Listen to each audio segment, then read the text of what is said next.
বন্ধুরা, আজও আমি আবার আপনাদের মধ্যে এসে পড়েছি প্রীতি আর শান্তনুস কিচেনে। তবে আজ আমি রেসিপিটা করব দুধ ফাটিয়ে ছানার বড়া করে আলু দিয়ে একটা রেসিপি করব। আপনারা দেখতে থাকুন আমি কেমন করে করি। তাহলে বন্ধুরা, আমি এখানে 2 লিটার দুধ নিয়ে নিয়েছি। এই যে এই দুধটাকে আমি ফাটিয়ে নেব, একটু জাল দিয়ে নিচ্ছি। সম্পূর্ণরূপে জাল দেওয়া হয়ে গেলে দুধটাকে এক ভিনিগার দিয়ে আমি ফাটিয়ে নেব। তারপরে জলটা বের করে আমি ছানাটা করব। ছানা করে তারপরে বড়াটা করে আমি রেসিপিটা সম্পূর্ণ কমপ্লিট করব। আপনারা দেখতে থাকুন। বন্ধুরা, আমি ভিনেগার দিয়ে দিলাম দুধটা ফাটানোর জন্য। দুধটা এখন ফেটে যাবে। এই যে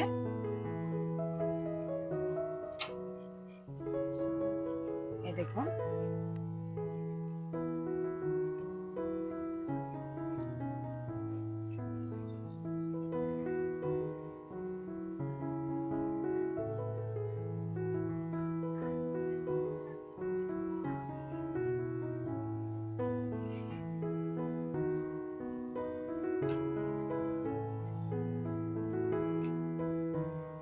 যে দুধটা ফেটে যাচ্ছে।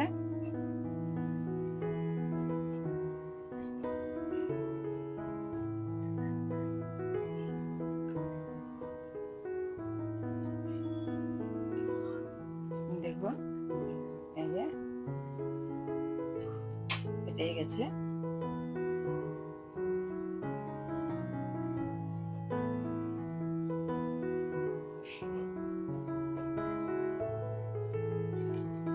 দেখেছেন তো কেমন করে ফাটিয়ে নিয়েছি। এখন আমি জলটা ফেলে ছানাটা শুকিয়ে নেব। দেখুন বন্ধুরা, ছানাটা আমি ফাটিয়ে নিয়েছি। এই যে দুধটা দেখেছেন না, দুধটা ফুটিয়ে এই যে এতটুকুনো ছানা হয়েছে। ঠিক আছে, এখন আমি এটাকে বেসন দিয়ে বড়া করে তারপরে রেসিপিটা কমপ্লিট করব।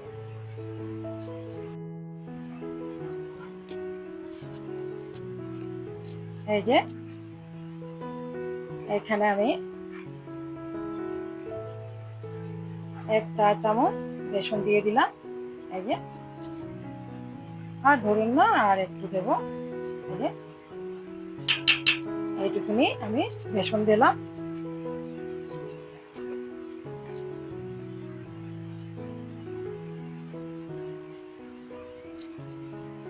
হাফ চামচ এই যে হলুদ দিয়ে দিলাম। এখন আমি একটু নুন দেব। এই দেখুন, এই যে নুন দিয়ে দিলাম। এখন আমি এটাকে সুন্দর করে মেখে নেব।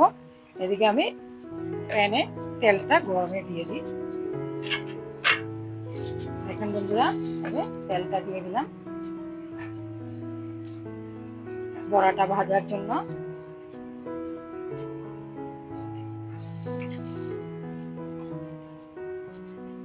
আমি এটাকে মেখে নেব। দেখেন, আমি ছানাটাকে বেসন, হলুদ, নুন এইসব দিয়ে আমি মেখে নিচ্ছি। জল থেকে গেলে কিন্তু বড়াগুলি ভালো হবে না, সেই জন্য শুকনো করে জলটা চিপে ফেলে দিয়েছি।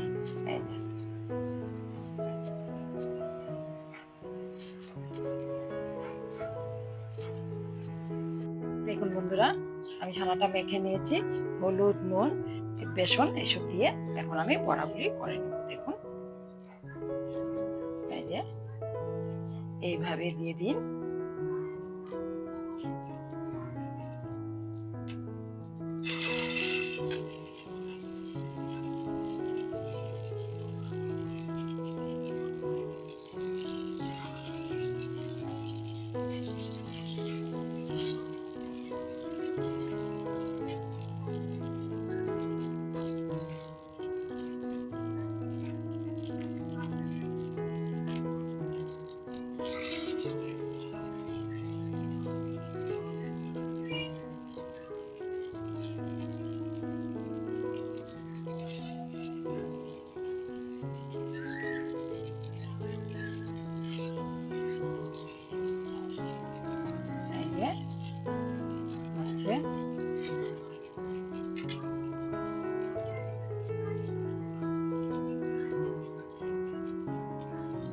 বেশ লাল লাল হয়ে যাবে, তারপরে আমি উঠিয়ে নেব। তো কালারটা ধরে আসলে উঠিয়ে নেব।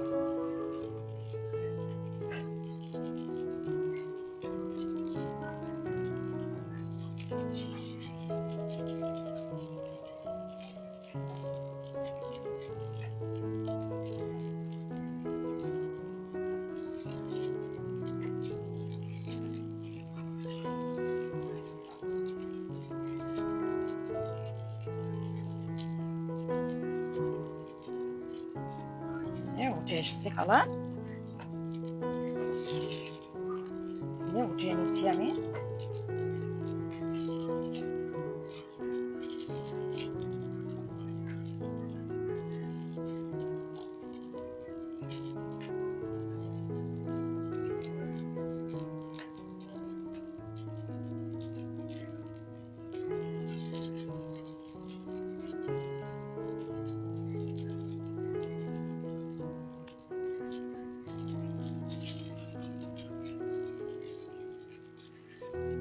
দেখুন বন্ধুরা, আমি এই যে বড়াগুলো ভেজে উঠিয়ে নিয়েছি, দেখেছেন গোল গোল করে ভেজে নিয়েছি, কালারটাও বাদামি এসছে। এখন আমি রেসিপিটা রেডি করব। প্যানে তেল ছিল, আর একটু তেল দিয়ে নিলাম। দেখুন,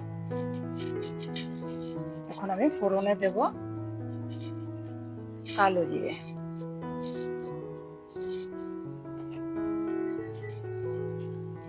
দেখুন, ফোড়নে কালো জিরে দিলাম।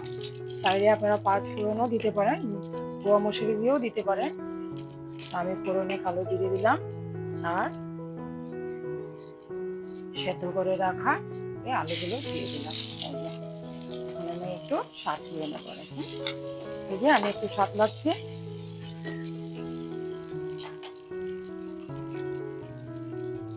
সেদ্ধ করা আলু তো, তাই আমি হলুদ দিয়ে দিচ্ছি।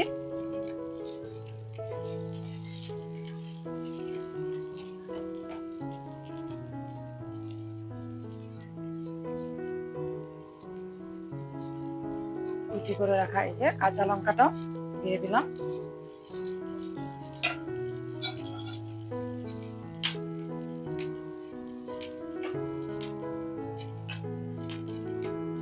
এখন একটু করে আমি আগে জল দিয়ে দিই, নাহলে লেগে যেতে পারে মশলাটা। এখন আমি 1 চামচ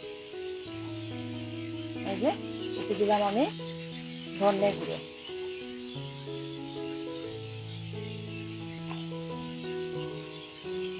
এখন দেবো আমি 1 চামচ জিরের গুঁড়ো। এই যে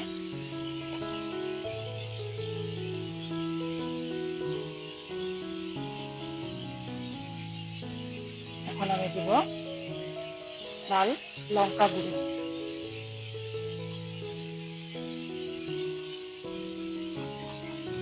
নুনটা একটু পরে দেবো। দেখুন, চাপিয়ে নিচ্ছি। এই যে আর একটু তেল দিয়ে নিন। এই যে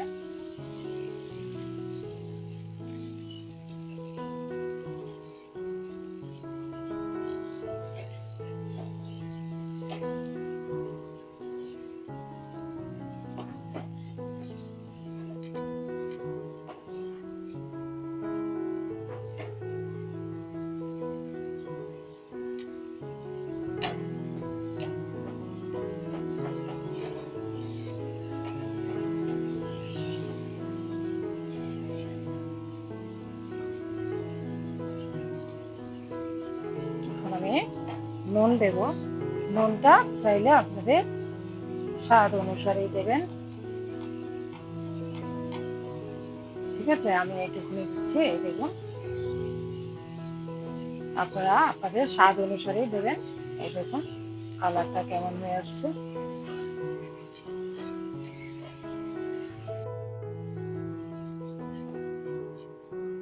এই যে আমি ঝোল দিয়ে দিলাম।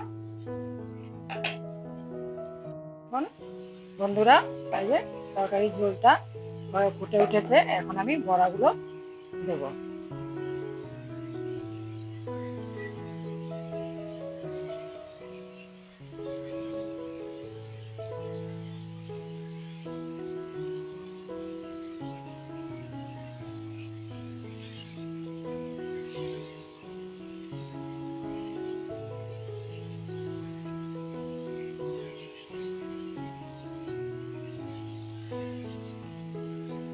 দিয়েছি আমি, দেখেছেন দিয়ে দিয়েছি। এই যে পেনটাকে এইভাবে ধরে এইভাবে নাড়িয়ে দেবেন, তাহলে সব ভেতরে যাবে মশলাটা। আর এই যে এইভাবে দিয়ে দিবেন, এই যে একটাও ভাঙবে না, কিছুই হবে না। এই যে, হয়ে গেল আলু পনিরের রেসিপিটা আমার কমপ্লিট। বন্ধুরা, আমার ছানার রেসিপিটা হয়ে গেল। ছানা ফাটিয়ে বড়া করে আলু দিয়ে করেছি রেসিপিটা। তবে আপনাদের কেমন লাগলো আমার কমেন্ট বক্সে আমাকে কমেন্ট করে জানাবেন। বন্ধুরা, দেখলেন আমার দুধ ফাটিয়ে ছানা করে কিভাবে আমি আলু দিয়ে রেসিপিটা করলাম। আপনারা অবশ্যই বাড়িতে এইভাবে বানাবেন আর আমার কমেন্ট বক্সে আমাকে কমেন্ট করে জানাবেন। আর তৎসঙ্গে আমার চ্যানেলটাকে সাবস্ক্রাইব করবেন, লাইকস করবেন, কমেন্ট করবেন অ্যান্ড শেয়ার করবেন। আর সাবস্ক্রাইব করলে কি হবে, আমার যেদিনের যে রেসিপিটা আমি করব, আপনারা যে যে সাবস্ক্রাইব করেছেন ওনাদের কাছে সবার আগে পৌঁছবে। ঠিক আছে? নমস্কার, সুস্থ থাকুন, ভালো থাকুন।